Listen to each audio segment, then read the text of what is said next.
Salut à tous, c'est Pang de la chaîne, bienvenue sur cette vidéo qui aujourd'hui va parler d'état profond et répondre à une question de Céline concernant les bad trips qui peuvent être vécus dans les états profonds, SDL, Seacort, etc.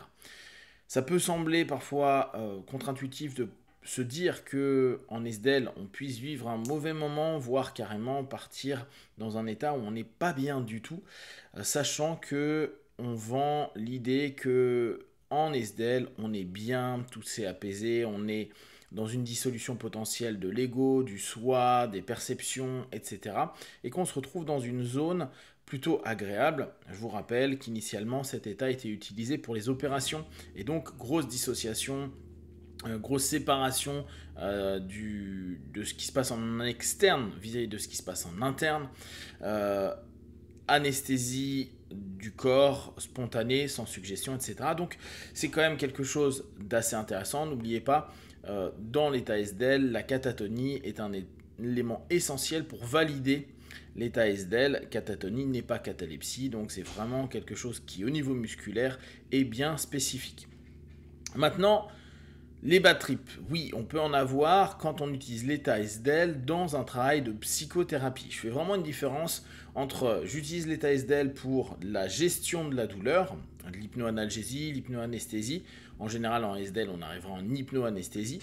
Et celui où on travaille sur un accompagnement de problématiques psycho.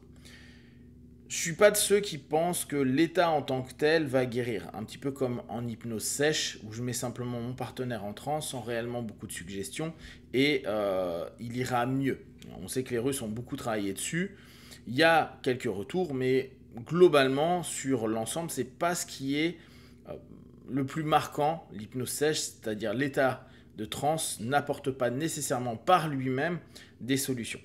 Là, quand on est dans les trans profondes, on n'est plus dans de l'hypnose, c'est-à-dire que le rapport de suggestibilité est très très bas, et voire nul, et dès lors, ce n'est plus le travail du thérapeute qui va jouer sur le partenaire, mais nous-mêmes dans notre propre transe.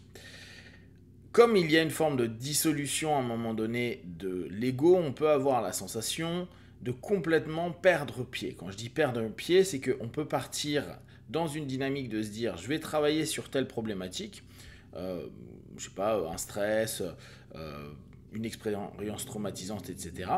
Et je vais, dans cet état, me suggérer, vivre, orienter, visualiser des choses qui peuvent t'amener à un état peut-être ressource ou même un état final que j'aimerais atteindre. Voire, et moi c'est ce que je faisais beaucoup, que je fais encore beaucoup à ce niveau-là, c'est d'aller avec une question et voir ce qui est en train de se passer à l'intérieur. Le problème, c'est que plus on descend en état SDL, plus on se rend compte qu'on est en train de se déconnecter, qu'on est en train complètement d'entrer dans une transe fermée où le conscient a de moins en moins la possibilité d'intervenir et on a l'impression de suivre un état, d'être à ce moment-là assujetti à l'état en tant que tel et on a une énorme difficulté à pouvoir orienter ou guider.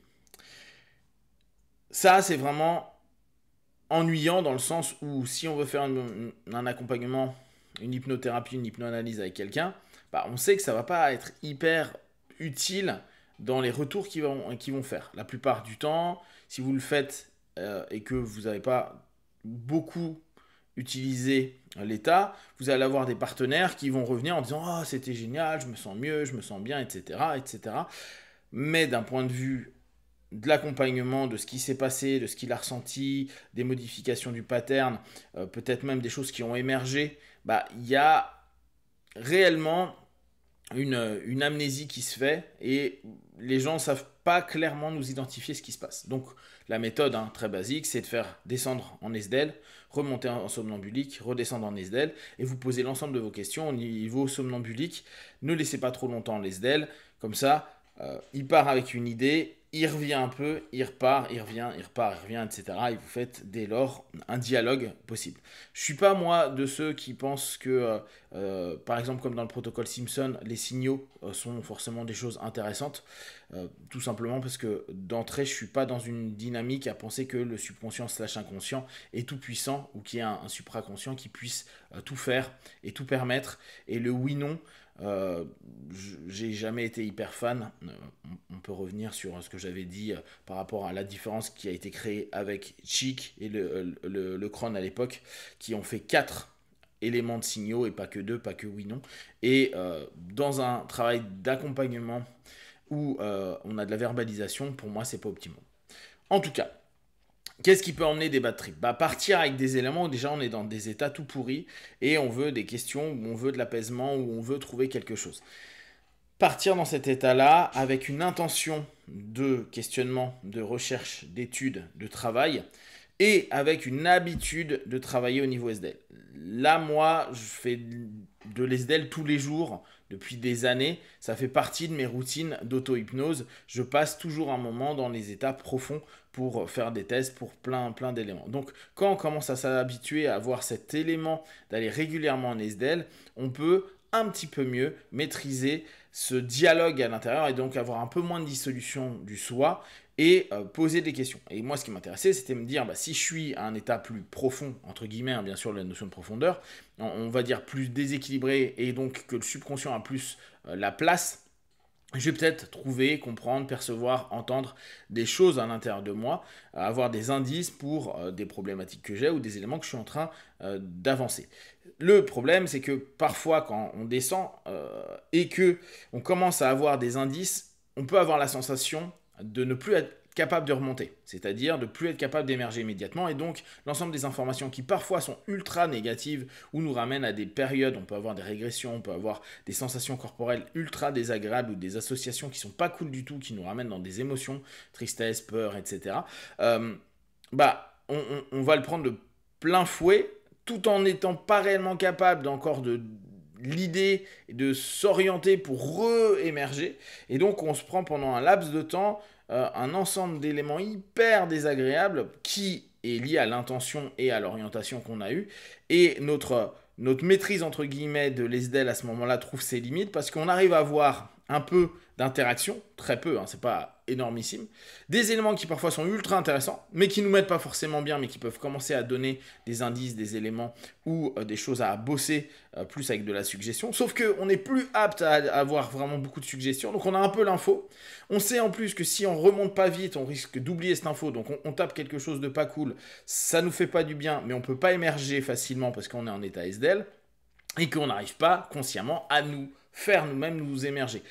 Ce qui est un petit peu chiant, autant le dire. Donc là, à ce moment-là, on peut vivre des bad trips. Je l'ai déjà aussi vu chez des partenaires qui, pareil, en partant d'une problématique assez importante, on va en état SDL pour voir ce qui émergeait et que assez rapidement, j'ai dû faire revenir au niveau somnambulique pour qu'on aille dans l'hypnoanalyse, mais que les quelques minutes où ils sont passés, il y a eu des larmes, des tensions du corps, et pourtant il y avait un état catatonique qui était là, il y avait l'anesthésie du corps, et il y avait immédiatement, sans les ancrages, la notion de la personne ne veut pas émerger. Pourtant, il y avait des larmes qui coulaient, et même des micro-expressions du visage qui changeaient, alors que d'habitude, on ne l'a pas trop, voire même pas du tout quand on est au niveau SDL. Voilà, donc il y a tout ce travail quand on arrive à, on va dire, en habituation du niveau SDL qui est passionnant, mais qui peut aussi, vu que c'est quand même quelque chose qu'il faut apprendre à maîtriser, et même quand on commence à mieux maîtriser, il y a des moments où on se fait happer par notre psyché, nos malaises, nos mal-être, nos peurs, etc. Comme on peut se faire happer de l'autre côté, ce qui est le cas pour 99% du temps,